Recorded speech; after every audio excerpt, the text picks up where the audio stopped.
itu ya. Ini. Hai, saya Tahira Isra dengan NIM 46325017. Saya Zaki.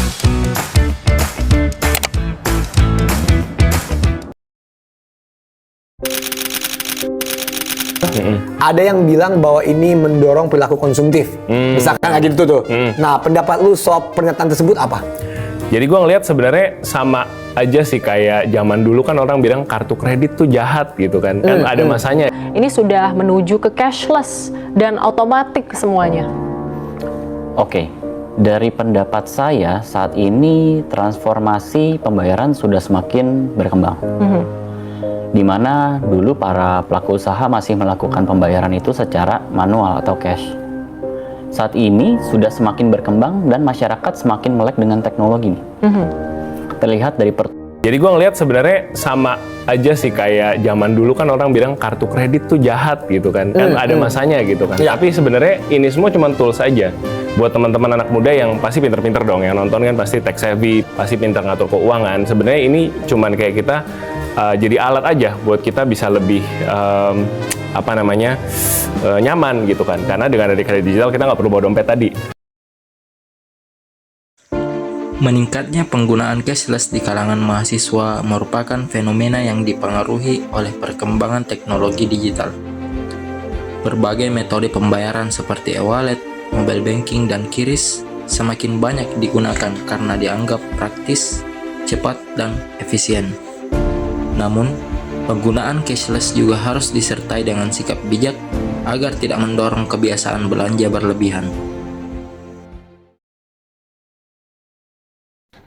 Ada tugas dari Budian, kita akan melakukan penelitian, terus membuat makalah. Nah, judul yang dikasih dari Budian itu mengenai perilaku finansial generatif di Muslim dalam budaya cashless society, antara kemudahan digital dan kontrol konsumsi.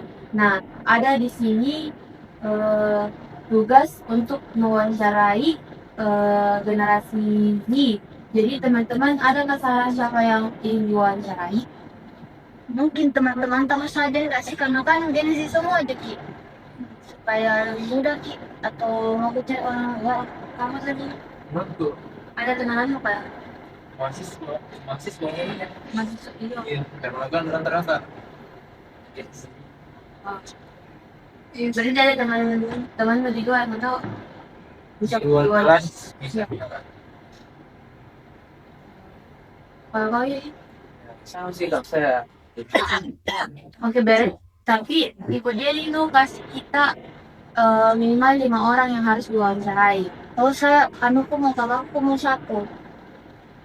Terus kan mau tahu semua orang yang mau berikan pertanyaan itu ke yang orang diwawancarai, ada di makalah itu pertanyaannya semua.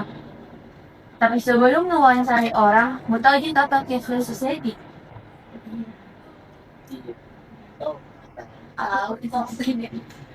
Ini yang Jangan transaksi digital tanpa OTP.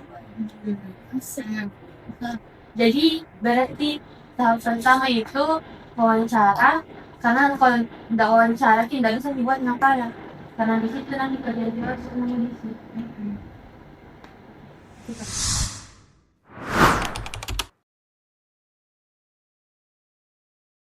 Nah, pertanyaan pertama aku, pernah tuh gunakan transaksi cashless?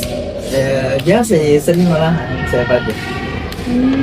kalau metode pembayaran apa yang paling sering menggunakan? Biasanya kris Dana atau kris dari bank yang saya pakai. Contoh bank itu seperti apa? Saya pakai BSI. Oh, BSI. Berdasarkan hasil wawancara, mahasiswa memahami cashless society sebagai kondisi masyarakat yang lebih sering melakukan transaksi menggunakan pembayaran digital dibandingkan uang tunai. Dalam kehidupan sehari-hari, pembayaran dilakukan melalui berbagai platform digital sehingga transaksi menjadi lebih mudah dan praktis.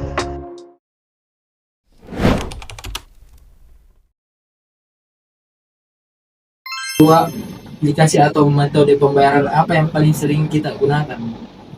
Saya biasanya pakai metode QRIS, transfer juga pada Oh, sejak kapan kita mulai terbiasa menggunakan pembayaran digital?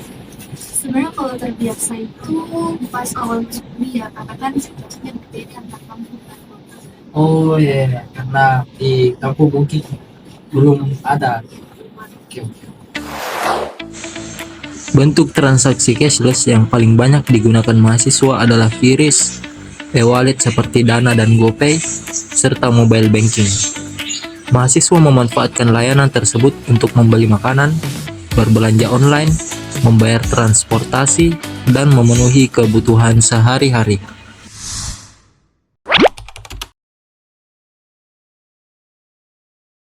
Pertama itu, menurut Anda nih, apa yang dimaksud dengan cashless society itu sendiri? Menurut saya itu adalah suatu transaksi di kalangan masyarakat ini menggunakan dompet digital atau mobile banking, bahkan kartu. Pada saat itu bagaimana masyarakat ini sering menggunakan itu, jadi untuk mempermudah atau mempercepatlah pembayaran belanjanya. Apalagi kita di kalangan mahasiswa ya. Betul. Hasil wawancara menunjukkan bahwa sebagian besar mahasiswa mulai terbiasa menggunakan pembayaran digital sejak SMA atau sejak pembayaran digital semakin populer pada tahun 2020. Perkembangan teknologi dan meningkatnya penggunaan smartphone mendorong pembayaran digital menjadi bagian penting dalam aktivitas ekonomi mahasiswa.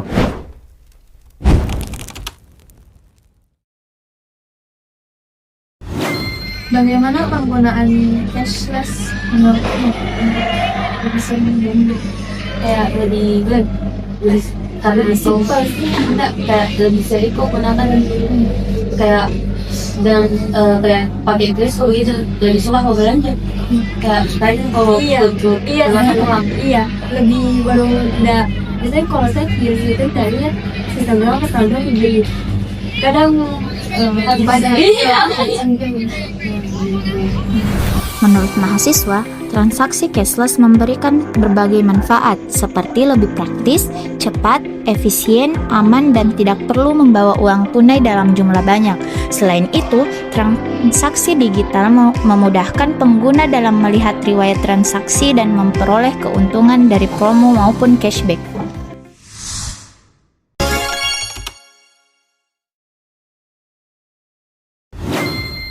Risiko terbesar dari transaksi cashless menurut kakak sendiri? Kalau dari pengalaman pribadi sih risiko terbesar salah transfer dengan salah input nominal sih kalau dari saya. Tapi itu kadang juga terjadi di mahasiswa-mahasiswa lain atau kita aja? Kadang pasti yang namanya salah input. Oh iya, betul sih. Iya, kan kita manusia. Risiko transaksi cashless bagi mahasiswa. Meskipun memberikan banyak kemudahan, mahasiswa menilai bahwa transaksi cashless juga memiliki beberapa risiko, seperti meningkatnya perilaku konsumtif, pembelian impulsif akibat promo, kesulitan mengontrol pengeluaran, transaksi gagal, salah transfer, serta risiko penipuan dan penyalahgunaan data pribadi. Oleh karena itu, diperlukan pengelolaan keuangan yang baik agar penggunaan transaksi digital tetap terkendali.